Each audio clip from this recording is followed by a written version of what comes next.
កាលពីព្រេងនាយប្រអ៊ីនត្រានិងទេវតាទាំងឡាយបានបាត់បង់អំណាចនិងភាពអមតៈរបស់ពួកគេដោយសារបណ្ដាសារបស់អ៊ីសីទូរ៉ូវ៉ាសពួកគេបានក្លាយទៅជាទុនខ្សោយហើយងាយរងគ្រោះដោយសារពួកអាសូរ៉ាដែលជាសត្រូវរបស់ពួកគេដោយភាពអសង្ឃឹមព្រះឥន្ទ្រនិងទេវតាទាំងឡាយបានទៅរកព្រះវិស្ណុដើម្បីសុំជំនួយពួកគេបានអង្វរព្រះអង្គឲ្យរកមធ្យោបាយដើម្បីស្ដារកម្លាំងនិងភាពអមតៈរបស់ពួកគេឡើងវិញព្រះវិស្ណុបានណែនាំពួកគេឲ្យធ្វើគោសាមុទ្រទឹកដោះខ្ជារៈសាហ្គារ៉ាដើម្បីទាញយកទឹកអម្រឹតឬទឹកទិព្វនៃភាពអមតៈព្រះអង្គបានប្រាប់ពួកគេថាពួកគេត្រូវតែសុំជំនួយពីពួកអាសុរៈដើម្បីបញ្ចុះបញ្ចាស់ពួកអាសុរៈព្រះវិស្ណុបានណែនាំទេវតាឲ្យសន្យាចែករំលែកទឹកអម្រឹតជាមួយពួកគេពួកអាសុរៈដែលលោភលន់ចង់បានភាពអមតៈក៏បានយល់ព្រមធ្វើគូសមុទ្រទឹកដោះជាមួយទេវតាសម្រាប់ការគោលភ្នំមន្តរៈ Mount Mandara ត្រូវបានជ្រើសរើសជាបង្គោលគោលវាជាភ្នំដ៏ធំសម្បើមមួយដែលមានឫសគល់ជ្រៅហើយត្រូវបាននាំយកមកទីតាំងសម្រាប់គោសមុទ្រចំណែកពស់នេករេតវ៉ាស៊ូគី Aegis Dagnic ត្រូវបានគេប្រើជាខ្សែរឹតសម្រាប់គោពួកអសុរៈកាន់កន្ទុយចំណែកឯទេវតាកាន់ក្បាលពស់ការគោសមុទ្រក៏បានចាប់ផ្ដើមឡើងដោយកងកម្លាំងរួមគ្នារវាងទេវតានិងអសុរៈ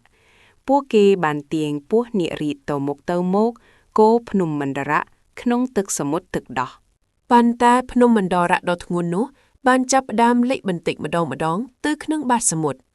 ភាពភ័យស្លន់ស្លោបានកើតឡើងជំទួទេវតានិងអសុរៈព្រោះការខិតខំប្រឹងប្រែងរបស់ពួកគេជិតបរាជ័យដើម្បីជួយសង្គ្រោះស្ថានភាពព្រះវិស្ណុបានប្រែរូបជាអណ្ដើកដ៏ធំសម្បើមមួយឈ្មោះគោមៀកូរម៉ាអាវតាហើយបានមុជទៅបាតសមុទ្រដើម្បីទ្រភ្នំមន្តរៈដោយមានការគាំទ្រពីព្រះគោមៀការគោសមុទ្រក៏បានបន្តឡើងវិញដោយកម្លាំងថ្មីសមុទ្របានចាប់ផ្ដើមគោវិលជង្វេងយ៉ាងខ្លាំងបង្កើតបានជាទឹកសមុទ្រដ៏សែនខ្លាំងក្នុងអំឡុងពេលនៃការគោនោះជាតិពុលដ៏សាហាវមួយឈ្មោះហាហាឡាបានលេចចេញពីបាតសមុទ្រហើយគំរាមកំហែងដល់ជីវិតទាំងអស់ក្នុងចក្រវាឡទេវតានិងអសុរៈបានភៀសខ្លួនដោយភាពភ័យខ្លាចមានតែព្រះសិវៈប៉ុណ្ណោះដែលបានយល់ព្រមទទួលទានជាតិពុលនោះដើម្បីជួយសង្គ្រោះពិភពលោកបន្ទាប់ពីជាតិពុលវត្ថុទិព្វជាច្រើនបានលេចចេញពីសមុទ្ររួមមានគោទិព្វកាមធេនុសេះឧច្ច័យស្រវាសដំរីក្បាល3អ៊ីរ៉ាវ៉ុនត្បូងកុស្តុផាដើមកលព្រឹកនារីទេពអប្សរានិងព្រះនាងលក្ស្មីជាដើមទៀមបំបត្តិព្រះធនវន្តារីដែលជាវិជ្ជបណ្ឌិតរបស់ទេវតាបានលេចចេញមកជាមួយនឹងក្អមទឹកអម្រឹតដ៏ពិសិដ្ឋដោយភាពលោភលន់ពួកអសុរៈបានឆក់យកក្អមទឹកអម្រឹតពីព្រះធនវន្តារីភ្លាមហើយបានប្រកែកគ្នាអំពីអ្នកណាជាអ្នកបានមុនដើម្បីបោកបញ្ឆោតពួកអសុរៈព្រះវិស្ណុបានប្រែរូបជាស្រីស្អាតបំផុតឈ្មោះមោហិនីអវតារសម្រស់របស់ព្រះនាងមោហិនីបានធ្វើឲ្យពួកអសុរៈលង់ស្នេហ៍ភ្លេចខ្លួនព្រះនាងមោហិនីបានសន្យាថានឹងចែកទឹកអម្រឹតឲ្យពួកគេដោយយុត្តិធម៌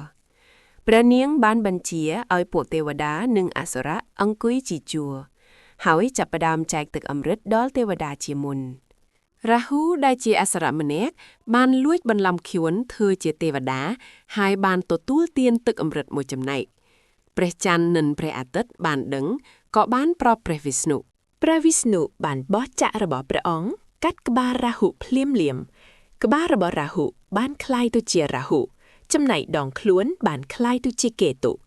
ពួកគេទាំងពីរបានคล้ายជាភពនៃបណ្ដាសាបន្ទាប់ពីបានទទួលទានទឹកអម្រឹតទេវតាទាំងអស់បានទទួលនូវភាពអមតៈនិងអំណាចរបស់ពួកគេមកវិញ